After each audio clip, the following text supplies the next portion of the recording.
I got my first pair of glasses at the age of 2. They're the first thing I put on in the morning and the last thing I take off at night. And growing up, I hated my glasses. But as time went on, I really learned to love them, and they very much became and remain a huge part of my identity. Having said that, in school and childhood, I hated them. Wearing glasses and being perceived a geek seemed synonymous. I remember one incident in school when a girl in the classroom shouted at me across the class, "thnaid, you are the biggest geek." I was humiliated. But that was a real turning point in my life. I remember it was the first time I was thankful for my glasses. I felt safe behind them. And I did not want this girl to see me cry.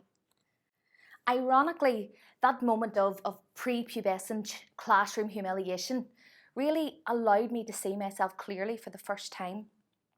I could see with crystal clear 20/20 vision my full potential and what I could achieve. And from that point on, I really had the determination to do that. In the words of President Theodore Roosevelt, "Believe you can and you're halfway there." And from that point in my life, I truly believed that if I worked hard enough, there wasn't anything that I couldn't achieve. By the age of 22, I had achieved everything on my vision board to date. I had 1 year left of medical school, and the cherry on top, I had met the man of my dreams.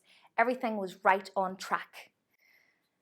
6 years later, we got married, and we initially set our sights on starting a family.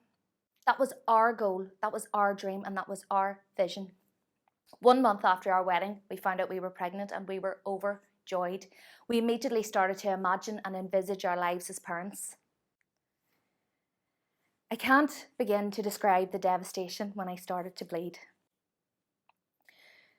When we were told the baby was gone. Even now, 5 years on, I can't find the words to explain the heartache that I felt. I took a few days off to physically recover, and then I decided it was time to try and refocus. I really, really wanted a baby. Our vision hadn't changed. That was still our dream. That was still our focus. This had been a really good life experience. It was going to make me a better doctor because I now knew what not to say to those who were suffering heartache and grief. That is simple: "I'm here for you. I'm sorry. What do you need?" Or sometimes silence is the answer. We were overjoyed when we were pregnant again almost immediately. Our rainbow baby. Further devastation when I started to bleed again. I couldn't believe it. But this time felt different. I had a crippling, raw, heart-removing, breathtaking pain on my side. This wasn't a miscarriage. This was an ectopic pregnancy. It was in my fallopian tube and it had ruptured. I was terrified. I knew this was serious. Ectopic pregnancies are the leading cause of maternal deaths in the first trimester of pregnancy. I needed emergency surgery and I lost my fallopian tube. The last thing I did before being wheeled into the theatre was hand my glasses to my husband. "Take care of those," I said. "I'm going to need those when I wake up." And as the operating doors closed, I started to sob uncontrollably. My heart was broken at the thought that my beloved glasses could possibly forever be a symbol of loss and grief and the last thing that I ever gave my husband. Spoiler alert, I didn't die. But the months to come were overwhelmingly difficult. It was so hard. I felt such guilt. I felt obsolete. I felt overwhelmed. I just couldn't believe that this was something that had happened to us. I had tunnel vision, blinkers on, eye on the prize. Our vision was still to have a child. I felt desperate. Each month became an endless cycle of trying to conceive, ovulation. Am I pregnant? Am I not? And then further devastation at the arrival of my period. Months of heartache. Trying to conceive was honestly one of the most difficult, stressful, awful times in our lives. I really, really felt hopeless. And it was 14 months, almost to the day, since I had my emergency surgery when I was back in hospital again. But this time, it was giving birth to our son. All our dreams come true. We were overjoyed. Having said that, being a first-time mum is overwhelming. Nothing can prepare you for the feeling that you have when you bring your baby home for the first time. And I was so happy to be off work and watching our son grow and develop this wee personality. But anytime I felt stressed, frustrated, exhausted, I felt this overwhelming guilt. What was wrong with me? This is everything we had ever wanted. All our dreams come true. Snap out of it, planet. What is wrong with you? Can't you see how lucky you are? We started to try for another baby almost immediately after our son was born, which added to the already, emotionally charged transition into parenthood. It took us a good year before we became pregnant with our daughter. It was amazing when she was born. We were a family of 4, a real wee family unit, and our hearts were so full. I was delighted to be off work again and watching the wee relationship of the 2 children grow and the wee bond form and the wee friendship blossom. It was amazing. But by God, I was wiped out. And hand to God, there was one day I almost lost my mind when my husband was delayed coming home from work. He was home 8 minutes later than he said he was going to be. Longest 8 minutes of my life. I found myself starting to count down the minutes until nap time. I felt this constant anxiety and worry. I didn't feel confident going out of the house on my own, just me and the children. I started to wonder, who was I? I used to be this confident, self-assured, driven, vision board creating person. Who had I become? It was really difficult. And don't get me wrong, there was good days. But the good days started to dwindle. And before I knew it, I was back to work. I wasn't back to work long when we found out we were pregnant again. Our 5th pregnancy in as many years. We were overjoyed at the thought of adding another wee baby to the brood. Our hearts were so full. But one night, I wakened with an awful cramping in my stomach. And when I went to the bathroom and saw the blood, I couldn't believe it. Another miscarriage. Are you kidding me? I was so angry. How has this happened again? I thought our bad luck was done. My heart was broken. As the weeks and the days went on, I started to fade. The light that once danced in the eyes behind my glasses seemed to go out completely. My heart was broken. I felt useless. I felt worthless. I had no energy. I was getting this daily crippling chest pain. I just didn't ever think I was going to feel happy again.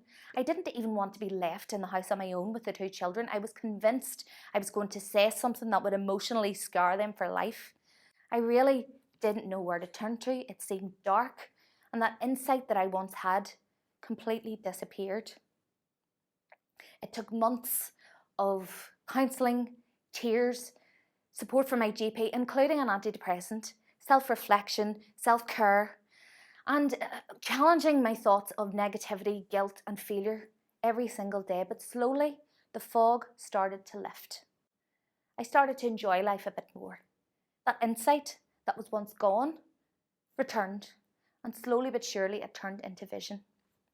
I started to feel joy and happiness that I once thought would never return. It was 5 months later, and just in January of this year, that I returned to work. And I felt amazing. I feel amazing.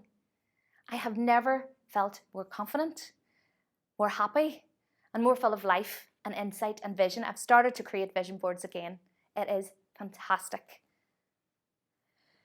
But this week marks a year since our 5th pregnancy ended in heartache. And I still have my bad days. I still struggle with imposter syndrome, perfectionism issues. I still have this constant battle with my negative mind and my guilt and this challenging thought process that has taken me 33 years to develop, that I'm going to have to continue to break down. But hear me now, I am not going to ever let my confidence waver. I have taken too long to put my heart, mind, soul and body back together again.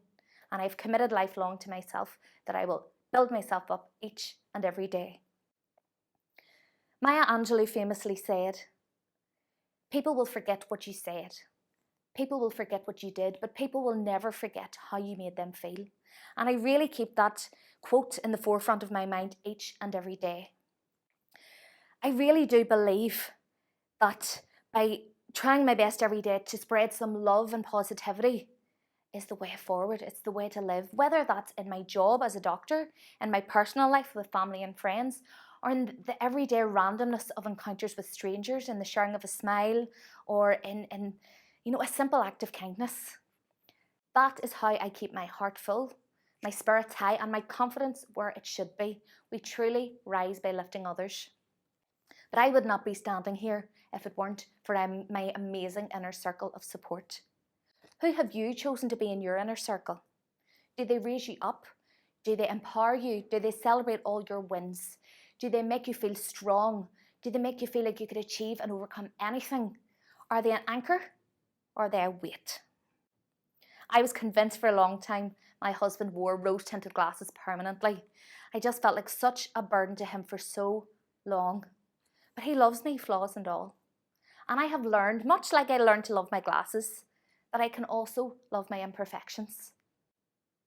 That is something that I have learned as a result of the unconditional love from my husband and my inner circle. My husband really is my rock, my everything, my soulmate, my constant. To anyone out there struggling, there is always hope. There is always light. Just put one foot in front of the other.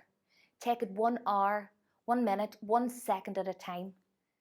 Celebrate all your wins, even if your win for that day is mustering up the energy to get out of bed and brush your teeth. That is still a win. I have really come to accept that adversity in life is inevitable. But it's how we overcome that adversity that truly defines us. That is resilience. I am resilient. My scars, both emotional and physical, are my war paint. And much like my glasses, I wear them with pride. Thank you.